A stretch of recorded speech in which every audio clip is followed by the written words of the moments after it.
네, 주후 1세기 유대의 역사가 요세푸스가 역사책을 쓰면서 예수님에 관한 그런 부분을 언급을 했습니다. 이분은 그리스도인도 아니고 단지 역사를 쓰는 이 세상의 역사가입니다. 당시에 그 성경이 아닌 일반 책에서 예수님에 대해 언급한 어떻게 보면은 유일한 어떤 공식적인 문서라고 할 수가 있지요. 요세푸스는 그의 유대 그 고대사 18권 63절에서 예수님에 대해서 이렇게 얘기를 합니다. 이 즈음에 예수라고 하는 한 현자가 있었다. 그는 기이한 기적을 행하는 자였다. 다수의 유대인들 뿐만 아니라 헬라인 중 많은 이들이 그에게 모여들었다. 여기서 기이한 기적은 주로 병을 고치고 귀신을 쫓아내는 이 기적을 얘기를 하죠. 요세푸스는 예수님이 하신 일 중에 특징적인 일이 기적을 행한 것이라고 그렇게 보도를 하고 있는 것이죠. 이런 성경 외의 자료들은 예수님께서 당시에 병을 고치시고 기적을 행하셨다라고 하는 것이 단지 어떤 신화적인 얘기가 아니라 실제적인 역사적인 사실이었다라고 하는 것을 증명해 주고 있습니다. 마태복음에 보면 예수님께서 다양한 병자들을 고쳐주셨던 것을 알 수가 있는데 문둥병자, 중풍병자, 열병, 혈루병, 손 마른 자, 간질병, 소경, 저는 자, 벙어리 등등 여러 가지 종류의 사람들을 고쳐주셨던 것을 볼 수가 있습니다. 예수님이 이 땅에 오신 것은 이처럼 각색 질병으로 신음하며 고통하는 우리를 구원해 주시기 위해서 오셨습니다. 그리고 지금도 예수님은 병자들을 고쳐주시고 계십니다. 예수님이 어느 날 베드로의 집으로 가셨어요. 같이 한번 읽어보겠습니다. 시작. 예수께서 베드로의 집에 들어가사 그의 장모가 열병으로 앓아 누운 것을 보시고, 예수께서 베드로의 집에 들어가셨는데 그의 장모가 열병으로 앓아 누운 거예요. 열병으로. 누가복음에서는 중한 열병에 붙들렸다라고 얘기를 했고, 마가복음에서는 열병으로 누워있는지라라고 합니다. 특히 마가복음에 누워있다라고 하는 이 표현은 미완료 과거형인데, 이 얘기는 무슨 얘기냐면 병이 굉장히 오래됐다라고 하는 것을 알려주고 있는 사실이죠. 그러니까 오래전부터 알았었고 현재도 앓고 있는 이 장모의 병이었던 거야. 이 전체적으로 보면은요, 이 베드로는 이 장모의 병이 얼마나 심각해져 있는가, 베드로의 장모의 병이 얼마나 심각한 상태였는가를 알 수가 있죠. 그런데 예수님께서 이런 장모의 열병을 고쳐주셨습니다. 한번 읽어보겠습니다. 15절 시작. 그의 손을 만지시니 열병이 떠나가고 여인이 일어나서 예수께 수종되더라. 그의 손을 만지시니, 예수님께서 베드로의 장모의 그 손을 만지셨어요. 그러니까 열병이 떠났습니다. 성경에는 예수님이 만져서 낫게 했다라고 하는 이 말이 굉장히 많이 나와요. 야이로의 딸도 그렇고요, 소경들, 간질병 들린 아이, 또 말이 어눌한 사람들 다 예수님께서 만지니까 나아버렸습니다. 눈을 뜨고 말을 하고 또 일어나 걷게 되어진 거예요. 나병이 치료되고 열병이 떠나가고 중풍병이 낫고 이런 일들이 일어나게 되어지는 거예요. 어떤 사람들은 예수님으로 인해서 마음의 상처를 치유받고 위로받고 새로운 용기를 얻는 이들도 있었지요. 이처럼 예수님의 그 손이 닿는 그 곳곳마다 예수님의 치료와 회복의 역사들이 나타나게 되어졌던 겁니다. 혹시 여러분 미다스 터치라는 말을 아시는지요? 미다스라고 하는 사람은 그리스의 신화의 인물로 소아시아 프리기아 왕의 그런 그 이름입니다. 그러니까 술의 신 디오니소스가 그에게 당신이 원하는 건 뭐든지 다 해주겠다고 얘기를 했다는 거예요. 그래서 이 왕은 이렇게 얘기를 하는 겁니다. 내가 만지는 모든 물건이 뭘로? 금으로 변하게 해주십시오. 이렇게 요청을 합니다. 그런데 금방 후회하게 되죠. 먹을 음식도 그리고 물도 다 금으로 바뀌는 겁니다. 심지어 사랑하는 딸도 금으로 바뀌어버린 거예요. 금이 아무리 좋아도 정말 모든 것이 금이 되면 참 쓸모가 없는 거죠. 예수님의 손은 미다스의 손에 비할 바가 아니지요. 미다스의 손은 만지는 모든 것이 금이 되지만 예수님의 손은 만지는 모든 것이 가장 좋은 상태로 회복이 되어진다라고 하는 겁니다. 병들지 않고 불편하지 않았던 그 원래의 몸의 상태로 다 회복이 되는 거예요. 한 번은 다니엘이 21일 동안 금식 기도를 하고 있었습니다. 그때 이렇게 말씀하고 있는데 내 몸에 힘이 없어졌고 호흡이 남지 아니하였으니 내 주의 이 종이 어찌 능히 내 주와 더불어 말씀할 수 있으리까 하니 또 사람의 모양 같은 것 하나가 나를 만지며 나를 강건하게 하여 사람의 모양 같은 것 인자지요. 인자와 같으니까 인자 누구 얘기하는 걸? 예수님을 얘기하잖아요. 예수님이 만지면 힘이 생기는 겁니다. 예수님이 만지면 용기가 생겨요. 예수님이 만지면 죽은 자가 살아나고요. 예수님이 만지면 영혼이 살고 육체가 회복이 되어지고 강건케 되어집니다. 이처럼 예수님의 손은 권능의 손이에요. 예수님의 손은 능치 못할 일이 없는 그러한 손입니다. 예수님이 만져서 낫지 않을 병이 없습니다. 예수님이 만져서 일어나지 못할 그러한 사람이 없다라고 하는 거예요. 그러므로 저와 여러분들이 예수님의 만지심을 간구하시기를 간절히 바랍니다. 육체가 병들고 피곤합니까? 예수님의 만지심을 간절히 구하시기를 정말로 바랍니다. 주님께서 여러분을 회복시켜 주시고 강건케 해주실 줄로 분명하게 믿습니다. 티파니 필드라는 분이 쓴 사람이 사람에게 줄 수 있는 가장 따뜻한 선물 터치라는 책 중에 이런 얘기가 나와요. 2차 세계대전 당시의 한 예입니다. 이탈리아의 한 작은 도시에 큰 강을 사이에 두고 두 고아원이 있었습니다. 그중 한 고아원은 연합군의 도움을 받아서 시설도 좋고 영양가 있는 음식도 풍부히 제공을 받을 수가 있었습니다. 그렇지만 그 강 건너편에 있었던 그 다른 고아원은 연합군의 그 도움이 전혀 미치지를 못했습니다. 그러다 보니까 시설도 형편없고 기본적인 음식조차도 제공이 되질 못했어요. 얼마나 상황이 열악했는가 알 수가 있죠. 그런데 이상한 현상이 벌어졌습니다.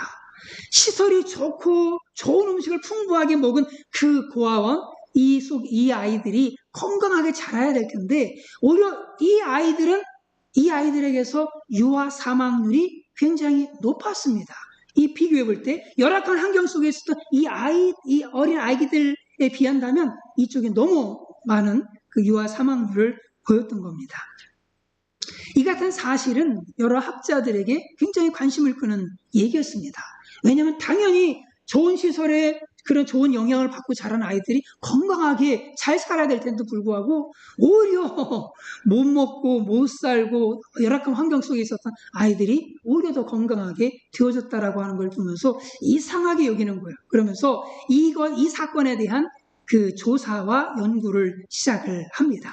그러면서 중요한 사실을 하나 발견하게 되어지는데 그것은 바로 터치였어요. 이쪽에 있는 고아원 얘기입니다. 이 전쟁 중에 어떤 분이 자기 아이를 잃었어요. 그러면서 정신이 좀 약간 나가버린 겁니다. 그래서 이러다 보니까 근데 그 사람이 이 고아원에 오게 된 거예요. 그런데 이 고아원에 와가지고 고아원에 있는 아이들이 자기 아이인 줄 아는 거예요. 착각을 하는 겁니다.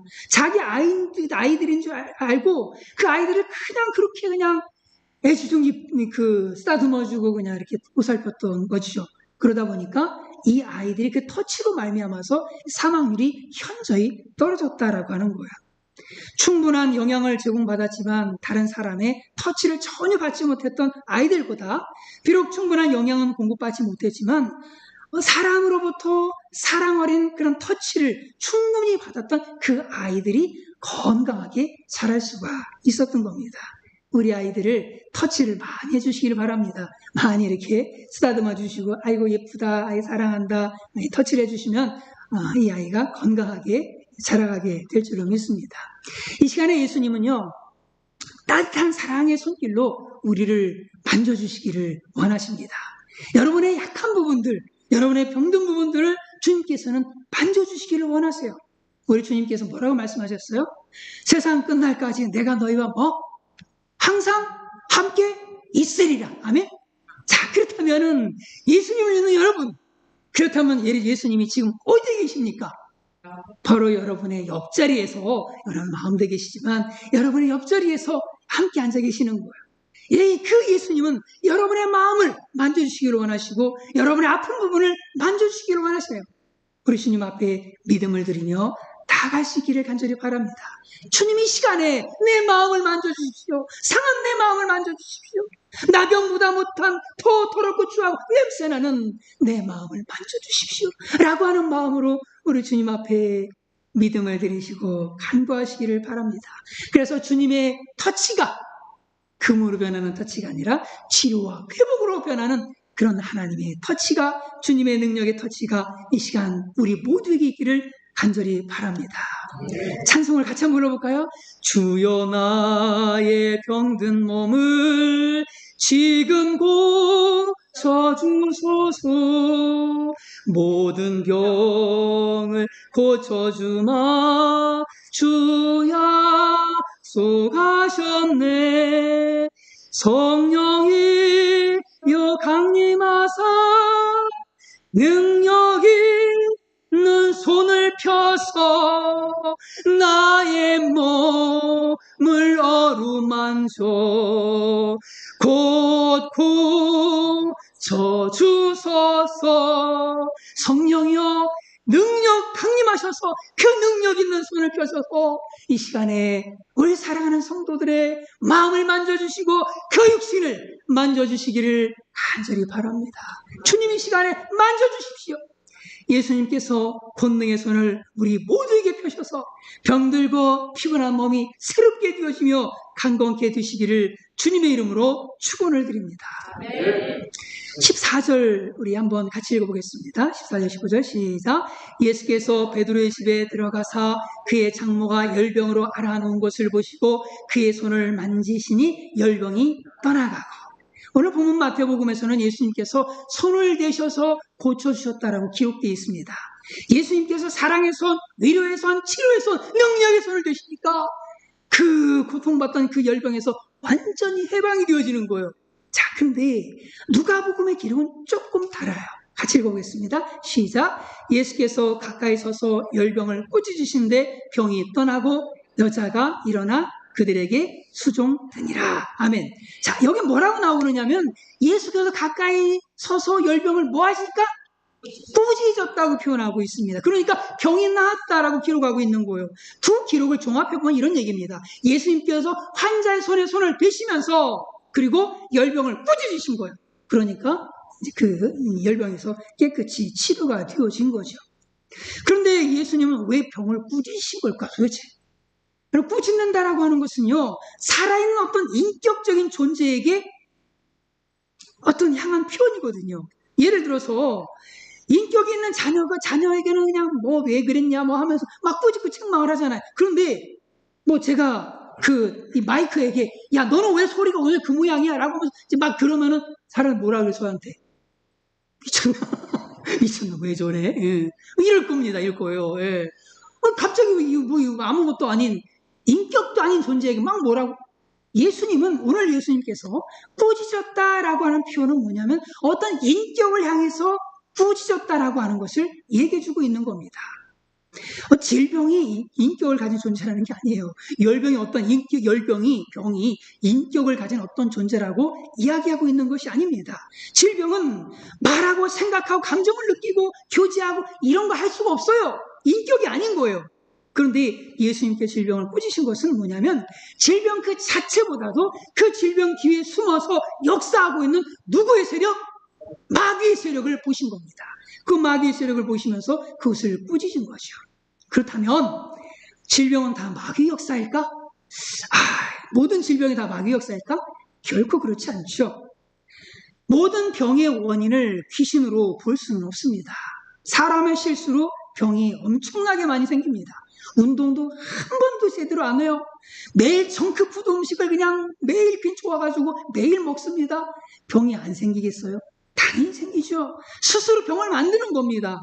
이걸 갖다 귀신 역사였다고 표현한다면 그 사람이 좀 이상한 사람 아닐까요? 모든 병이나 사고가 다 마귀 역사다라고 얘기한다면 이거 굉장히 위험한 얘기입니다. 그렇다고 해서 그 병은 절대 마귀 역사가 아니야 라고 얘기한다면 그것도 위험한 생각이죠. 마귀 역사가 있습니다. 그로 말미암는 질병들이 있다라고 하는 거죠. 성경은 실제로 마귀 역사로 말미암아서 병이 생기는 것을 우리에게 말해주고 있어요.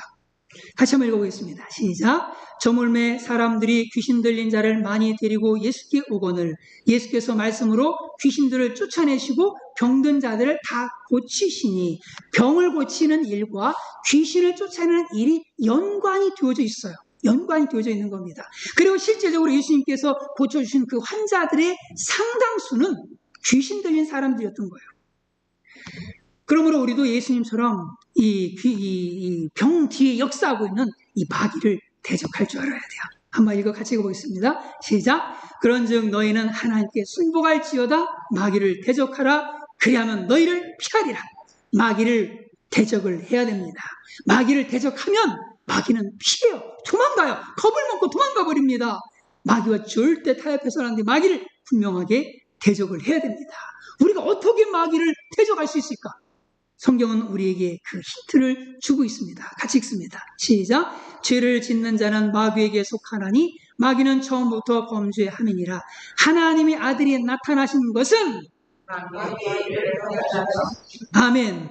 하나님의 아들이 나타나신 것은 예수 그리스도께서 이 땅에 오신 것은 마귀의 일을 멸하려고 오셨다라고 하는 겁니다.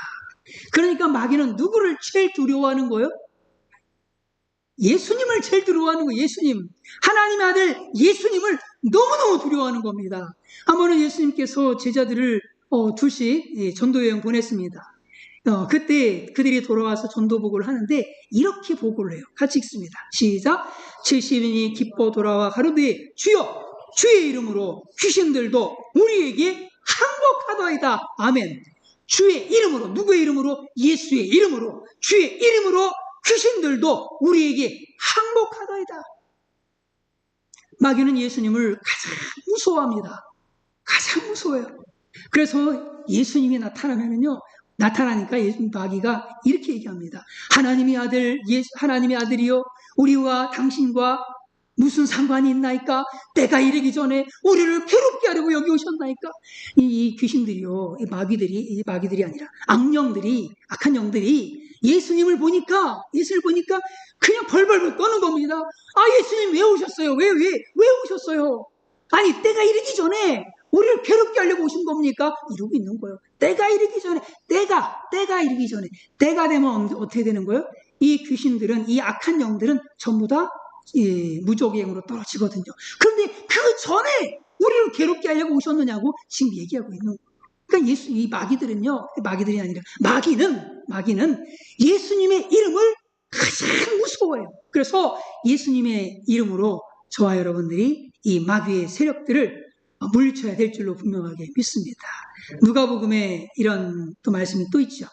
같이 읽어보겠습니다. 시작. 예수께서 내 이름이 무엇이냐 물으신즉 이르되 군대라 하니 이는 많은 귀신이 들렸음이라. 무족행으로 들어가라 하지 마시기를 간구하더니. 때가 이런 무족행이 들어가는데 거기 좀 안 들어가겠지. 아직은 때가 아니지 않습니까? 우리를 거기 보내지 마세요 라고 부탁할 정도로 예수님을 어마어마하게 무서워합니다. 용을 잡으니 곧 옛뱀이요 마귀요 사탄이라. 잡아서 1000년 동안 결박하여 어디에 던져? 무족행에 던져 넣어 잠그고 그 위에 인공하여 1000년이 차도록 다시는 만국을 미혹하지 못하게 하였는데 그 후에는 반드시 잠깐 놓이리라. 창창 무족행에 떨어져서 멸망하게 되어지는 거예요. 그리고 나중에 그 이후에는 둘째 사망으로 완전히 끝나버리게 되어지는 거죠. 마귀는 누구를 제일 무서워한다? 예수님을 제일 무서워한다. 마귀는 뭘 제일 무서워한다? 예수 그리스도의 이름을 제일 무서워한다. 그래가지고 사도행전 19장에는요 아주 재밌는 기사가 나옵니다. 바울이 예수의 이름으로 막 귀신을 쫓아내고 막 기적의 역사를 일으키는 거예요. 그러니까 마술하는 어떤 유대인들이요 시험 삼아서 귀신 들린 사람에게 이렇게 얘기를 하는 겁니다. 한번 같이 읽어볼까요? 시작. 주 예수의 이름을 불러 말하되 내가 바울이 전파하는 예수를 의지하여 너희에게 명하노라. 뭐라고 명했겠어요? 귀신아 떠나가라 라고 명했겠지요. 그랬는데 이때 악귀가 예수의 이름을 듣고서는 좀 깜짝 놀랐던 것 같아요. 성경은 없지만. 그런데 이 악귀들이 아주 귀신같이 알아차립니다. 뭐를 알아차려요? 이 사람이 가짜라는 걸. 같이 읽어보겠습니다. 시작. 악귀가 대답하여 이르되 내가 예수도 알고 바울도 알거니와 너희는 누구냐 하며 악귀 들린 사람이 그들에게 뛰어올라 눌러 이기니 그들이 상하여 벗은 몸으로 그 집에서 도망하는지라. 네, 이처럼요, 이 마귀는요, 예수님의 이름에 굉장하게 민감히 반응합니다. 그래서 사도들은요, 예수님의 이름으로 얼마나 많은 그런 병자들을 치유하는 이런 역사들을 이뤘는지 몰라요. 베드로가 사도행전에서 이렇게 얘기를 하죠. 베드로가 이르되 은과 금은 내게 없거니와 내게 있는 이것을 내게 주노니. 같이 읽습니다. 시작. 나사렛 예수 그리스도의 이름으로 일어나 걸으라. 아멘. 그래서 예수의 이름으로 안진뱅이가 발과 발목에 힘을 얻고 일어나 뛰면서 걸어서서 하나님을 찬송하면서 성전으로 들어가지 않았습니까? 이 바울의 경우는 또 더 특별합니다. 바울은 얼마나 주님을 뜨겁게 사랑하는 사람이에요. 그런데 이 바울이 쓰던 손수건이나 그 앞치마, 이것조차도 아주 권능의 역사가 막 나타나요. 같이 읽습니다. 시작. 심지어 사람들이 바울의 몸에서 손수건이나 앞치마를 가져다가 병든 사람에게 얹으면 그 병이 떠나고 악귀도 나가더라. 병이 떠나는데 거기서 병이 회복이 되면서 악귀도 나가고 이렇게 되어지는 거죠. 악귀가 나가면서 병이 회복이 되는 거죠. 바울이 쓰고 있던 손수건이나 그 앞치마, 그게 무슨 능력이 있겠어요. 아무 능력이 없잖아요. 그런데 그것조차도 병든 사람에게 얹으니까 병이 떠나가고 악귀가 떠나가는 이런 권능의 역사들이 일어나게 되어지는 거거든요. 우리는 무엇과 똑같으냐? 바로 손수건이나 앞치마와 같은 거예요. 우리는 아무것도 아닙니다. 우리는 아무것도 아니에요. 다만 하나님께서 우리에게 역사하셔서 다만 그 은혜를 만나서 하나님의 놀라운 역사들을 이루는 거거든요. 그러니까 내가 뭔가를 병 고칠 때 말이에요. 병든 사람을 위해서 기도할 때, 여러분 병든 사람을 위해 기도할 때가 있잖아요. 그죠? 병든 사람을 위해 기도할 때 이 생각을 버려야 돼. 내가 뭔가 능력이 있어서 내가 뭔가를 한다. 이게 아니라 앞치마나 손수건도 능력이 있어요. 이거는 그 자체의 능력이 있는 게 아니에요. 하나님께서 부어주시니까 능력이 있는 거거든요. 우리는 그와 같은 존재예요. 나는 아무 능력이 없지만 다만 하나님께서 은혜 주시고 은혜를 베풀어 주시면 바로 그것으로 말미암아서 하나님의 큰 역사들을 저와 여러분의 삶 가운데도 분명하게 이루게 된다는 것을 믿으시기를 축원합니다. 아멘. 믿으셔서 이 역사들이 여러분의 삶 가운데 나타나셔서 삶에 있는 하나하나의 문제들을 믿음으로 해결해 나가는 우리 모두가 되시기를 주님의 이름으로 축원을 드립니다. 예수 그리스도의 이름으로 명하노니 질병은 떠나가라. 제가 이 말씀을 준비하면서 한 예를 하나 드려야 되는데 무슨 예를 드려야 될까 너무너무 고민이 되고 너무너무 어려워서 지난주에 했던 이야기를 다시 가지고 왔습니다. 또 은혜가 되고 그래서 다시 한번 은혜를 받으면 좋겠어요. 스탠리 존스라고 하는 분입니다. 스탠리 존스라고 하는 분인데 인도 선교사예요. 인도 선교사로 큰 발자취를 남긴 그러한 분인데 이분이 그냥 평생 인도에서 선교를 하다가 생을 마친 그런 분이잖아요. 그런데 89세에 뇌일혈로 반신불수가 된 겁니다. 이 사람들이 이분을 보스턴에 있는 병원으로 입원을 시켰습니다. 그래서 존스는 치료를 받으면서 의사가 들어올 때마다 부탁을 합니다. 어떤 부탁을 하냐면 나에게 이렇게 말해주세요. 나사렛 예수 그리스도 이름으로 명하노니 스탠리야 일어나 걸어라. 제발 좀 이렇게 좀 해주세요. 라고 부탁을 하는 겁니다. 하도 부탁을 하니까 이 의사는 정말로 그분에게 올 때마다 그렇게 얘기를 한 겁니다. 스탠리야 나사렛 예수 그리스도 이름으로 명하노니 일어나 걸어가라. 그러면 스탠리는 아멘 아멘 아멘 이렇게 하죠. 간호사가 들어오면 간호사에게도 또 부탁을 하는 거예요. 제발 좀 이렇게 좀 해주세요. 나사렛 예수 그리스도 이름으로 걸어라. 이렇게 말 좀 해달라는 겁니다. 간호사가 치료하다 말고 나사렛 예수 그리스도 이름으로 명하노니 스탠리야 일어나 걸어라 라고 얘기를 하는 겁니다. 그러니까 또 이 스탠리도 아멘 아멘 아멘. 정말 좀 어디가 좀 나사가 풀린 것 같지요. 예. 그런데 놀라운 일은 뭐냐면 그분이 6개월 만에 뇌혈로 반신불수가 됐던 그분이 6개월 만에 병상을 박차고 일어났어요. 그리고 90세의 나이에 또다시 선교하러 나갔다라고 하는 겁니다. 정말로 예수 그리스도의 이름 속에 권세가 있는 줄로 분명하게 믿습니다. 저와 여러분들이 예수 그리스도 이름으로 우리의 병에게, 우리 속에 있는 병에게 외치시기를 바랍니다. 외치시기를 바랍니다. 여러분의 연약함으로 생긴 병이라면 열심히 운동을 하셔서 회복하시기를 바라고, 그리고 이것도 저것도 아니야, 이것도 저것도 아니야, 특별히 병원을 찾아갔더니 해결의 길이 없습니다 라고 하는 그런 것들이 있다면 우리 예수 그리스도의 이름을 의지해서 명에서 일어나 걸어가고 회복되어지는, 강건케 되어지는 역사들이 있기를 간절히 바랍니다.